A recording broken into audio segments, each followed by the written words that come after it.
Echombeke eche chesurwe neonatal intensive care unit ninga chete nichu kandi okukitongoza kurirwa omuhandiki w'entuura habwa minisitule y'ebyamagara Diana Twine hamwe n'abakuru kurwa ministry egi. I do groundbreaking on behalf of Ministry of Health.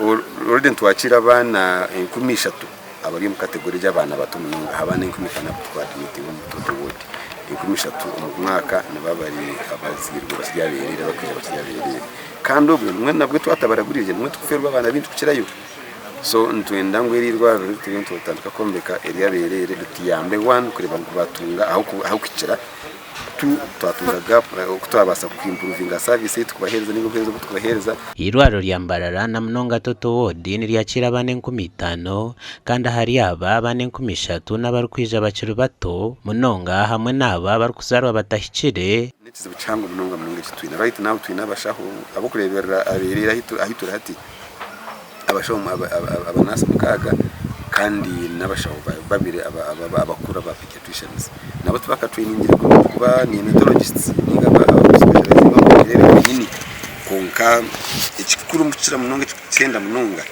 n'abanasi. The acute care cadres are not there. That's why even remember in COVID when we had ICUs there but we didn't have to man the ICUs. So we think really as much as infrastructure, we are putting so much emphasis on infrastructure. Diana Twine omuhandiki w'entuura wa minisitule y'ebyamagara ashabira abantu bona barukwebasa kureba ngu echombeke eki kyatunga ebikoreso hamwe n'abashaho abarakoremu. Let's try to knock at the door of everyone who cares to listen to us and make sure that we have the resources that we need. We prioritize in training. We make sure we deploy the right. Echombeke eki nikiza kuba kirumu aho kuragurira abana abarukuzarwa batahikire abarukwija n'oburwire hamwe n'abazire babo hamwe n'omwanya gukonchezamu.